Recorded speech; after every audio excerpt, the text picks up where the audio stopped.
Assalamualaikum warahmatullahi wabarakatuh. Kami dari kelompok 7, Praktikum Anatomi Hewan, Pendidikan Biologi, Fakultas Keguruan dan Ilmu Pendidikan, Universitas Muhammadiyah Surakarta akan menyampaikan tentang diafragma, sistem skeleton, dan situs Viscerus thoracis et abdominis pada klausis mamalia, spesies Lepus sp.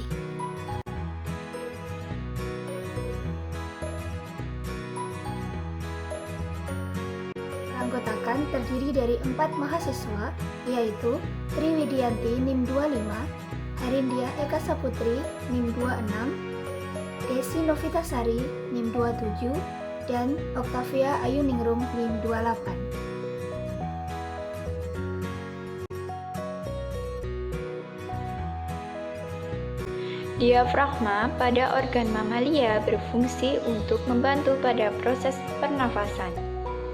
Diafragma merupakan batas antara kafum abdominalis dengan kafum thoracis. Bagian-bagiannya meliputi satu pars muscularis, tersusun oleh otot otot. Bagian-bagiannya adalah pars sternocostalis. Serabut ototnya beriku pada sternum dan costae. Yang kedua ada pars sternalis, merupakan bagian yang tersempit dan terlemah, mulai dari permukaan belakang proses simpoid sternum dan berakhir di tepi depan pusat tendon. Yang kedua ada pars costalis, merupakan bagian yang bermula pada permukaan bagian dari 6 hingga 7 tulang rusuk dan berakhir di tepi anterior dan lateral dari pusat tendon.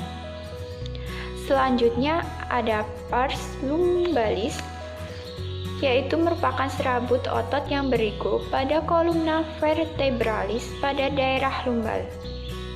Serabut otot menuju ke median sehingga disebut dengan centrum tendinium yang tersusun oleh tendo, tipis dan terletak di tengah. Centrum tendinium merupakan urat semua serabut otot diafragma yang melebur di permukaan kaudal jaringan ikat perikardium. Setelah itu ada bagian yang bernama foramen vena cava, merupakan lubang atau celah dari vena cava.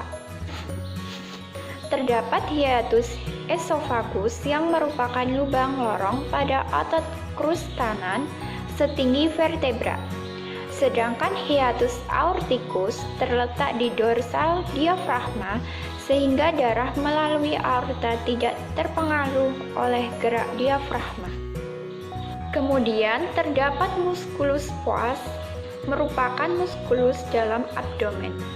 Dan bagian yang terakhir ada processus xiphoideus, merupakan bagian tulang rawan pada proses ekstensi dari inferior rendah pada tulang dada.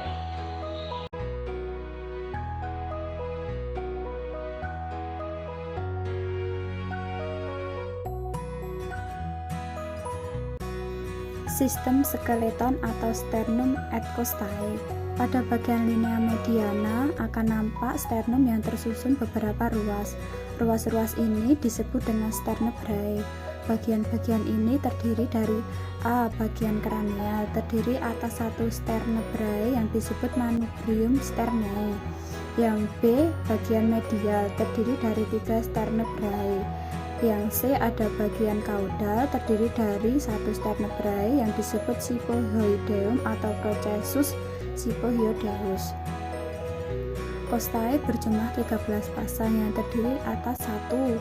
Ada costae vere berjumlah 6 pasang melekat langsung pada sternum.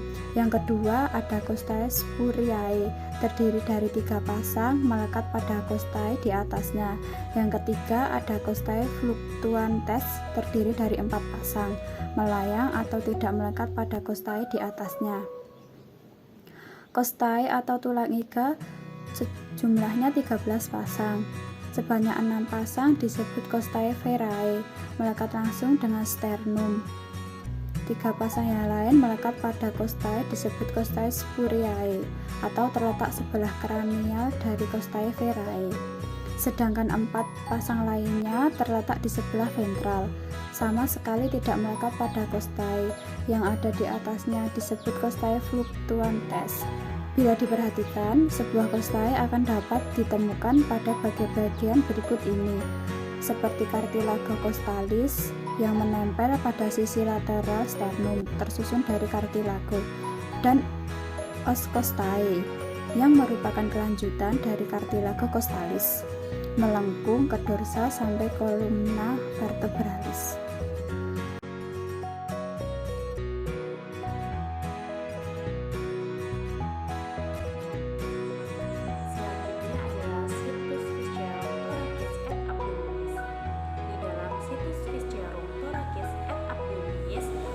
Beberapa bagian.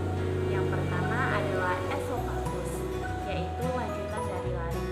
Yang kedua ada ventriculus, yang tersusun atas beberapa bagian, yaitu curvatura major, curvatura minor, cardia, fundus, dan juga pylorus.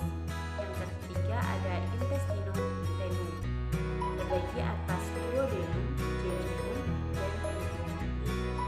Yang keempat ada caecum, yaitu sebagai bangunan kangkung besar, panjang, berwarna hijau keabu-abuan, merupakan pembatas antara intestinum tenum dan juga kransum.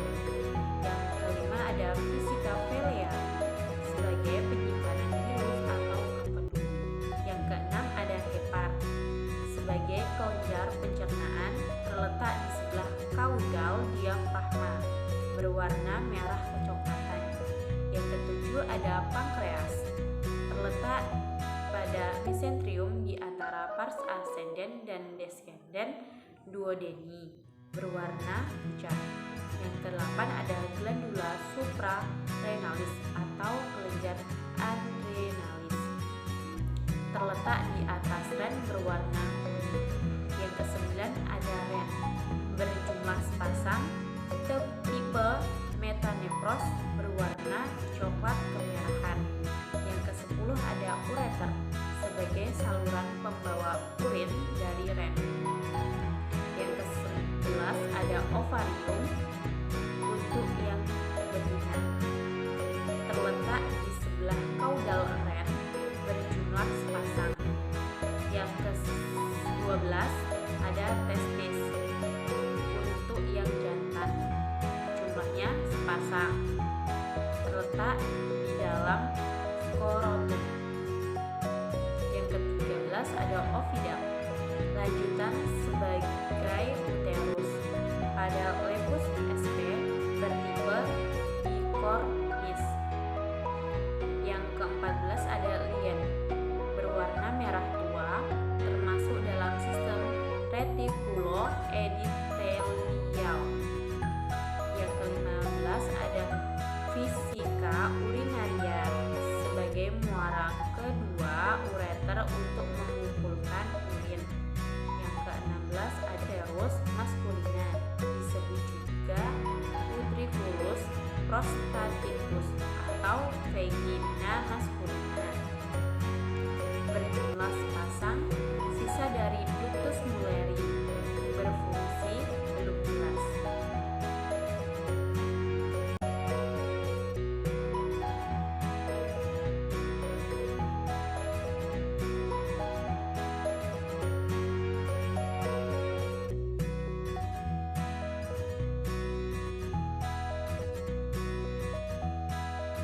Demikian video dari kami.